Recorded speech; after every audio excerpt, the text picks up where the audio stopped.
So hello dear student, কেমন আছো? I hope প্রত্যেকে শুধু ভালো নয়, ভীষণ ভালো আছো। স্ক্রিনের ওপর লাভ ক্ষতি চ্যাপ্টার একটা প্রশ্ন দেখা যাচ্ছে, তাই না? এই প্রশ্নটা কি বলেছে, প্রথমে আমরা মন দিয়ে পড়বো, বুঝবো, তারপর অঙ্কটা করব। ওকে, চলো কি বলেছে দেখো। ক্রয় মূল্যের ওপর 10% ক্ষতি হলে বিক্রয় মূল্যের উপর কত শতাংশ ক্ষতি হয়? কি বলা হয়েছে? ক্রয় মূল্যের ওপর। আমরা এখানে একটা কাজ করি। ক্রয় মূল্য বা যেটাকে ইংরেজিতে বলি কস্ট প্রাইস, সিপি। ক্রয় মূল্য আমরা ধরে নিচ্ছি এক্স, ঠিক আছে? তাহলে ক্রয় মূল্য যদি এক্স হয়, সিপি যদি এক্স হয়, কস্ট প্রাইস, তাহলে সেলিং প্রাইস বা বিক্রয় মূল্য কত?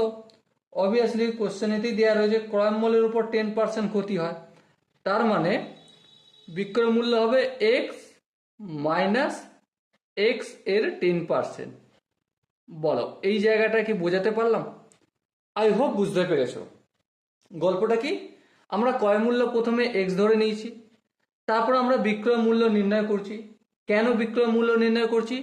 কারণ বিক্রয় মূল্যের ওপরই সমস্ত বিষয়টা ডিপেন্ড করছে। বিক্রয় মূল্যের সঙ্গে আমাদেরকে তুলনা করে বলতে হবে। হ্যাঁ ঠিক। তাহলে বিক্রয় মূল্য কত? ক্রয় মূল্য যত তার থেকে 10% কম। হ্যাঁ ঠিক। তাহলে এক্স মাইনাস এক্স এর জন্য মাল্টিপল চিহ্ন 10 দিলাম আপন 100। এবার আরেকটু যদি ক্যালকুলেশন করি, এটা কি হবে? 90x/100। আরেকটু যদি ক্যালকুলেশন করি, এই শূন্য এই শূন্য কাটবে, সো আনসার হবে 9x/10। ওকে, এবার একটা কথা বলো। কি কথা?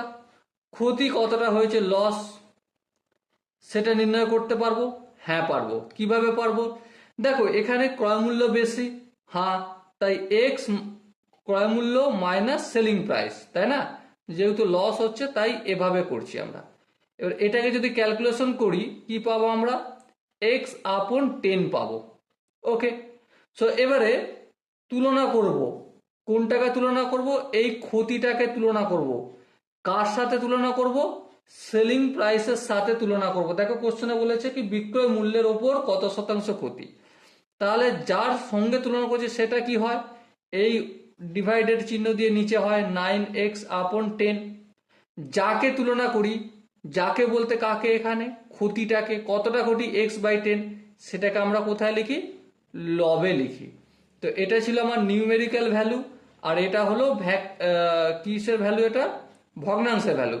এটাকে যদি ক্যালকুলেশন করি x/10 হবে, আর এই বড় করে যে ডিভাইডেড চিহ্নটা ছিল এটা মাল্টিপল চিহ্ন করলাম। এটা 9x/10 ছিল, এটা কি করলাম? 10/9x করলাম। এখনো ভগ্নাংশে রয়েছে, এই এক্স কেটে দিলাম, এই 10 কেটে দিলাম, সো 1/9 পেলাম। কিছু নাই মানে এর সাথে এক গুণ আছে।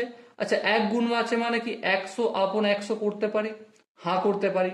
এবার দেখো এই 100টা একটু যদি চেঞ্জ করি, 100/9, আর এই 100টা হটিয়ে দিলে কিসের চিহ্ন দেবো আমরা?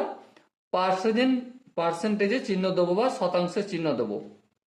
ঠিক আছে, তো দেখো 100/90। আচ্ছা, বাই দ্য ওয়ে বলে রাখি, এই 100টা হটি 100% চিহ্ন কেন হয়? দেখো তুমি যদি ক্লাসে 35% নাম্বার পাও, এটাকে আমরা কিভাবে লিখি? 35/100 এভাবে লিখি, তাই না? এই পার্সেন্টেজ চিহ্নটা আনছি, এই 100টা আনছি পার্সেন্টেজ চিহ্ন তুলে, তেমন একইভাবে 100টা হটাবো আর পার্সেন্টেজ চিহ্নটা আনবো। এটাই এখানে করেছি। এবারে 100/9 মানে কি? 100/9 মানে হচ্ছে 9×99, 11/9%। ওকে, এবার দেখো এখানে যে আনসারগুলো দেওয়া রয়েছে তার মধ্যে কোন অপশনটা ঠিক হবে? অবভিয়াসলি অপশন সি হবে আমাদের সঠিক আনসার। ওকে, আই হোপ প্রত্যেকে এই কোশ্চেনের কনসেপ্টটা বুঝতে পেরেছো। যদি কোনো জায়গায় কারো বুঝতে অসুবিধা থাকে, ডাউটফুল থেকে থাকো, তো অবশ্যই কমেন্ট সেকশন রয়েছে, কমেন্টে অবশ্যই জানাবে। ওকে, সো ডিয়ার স্টুডেন্ট, দেখা হচ্ছে নেক্সট ভিডিওতে। ততক্ষণ পর্যন্ত ভালো থেকো, সুস্থ থাকো এবং জয় হিন্দ।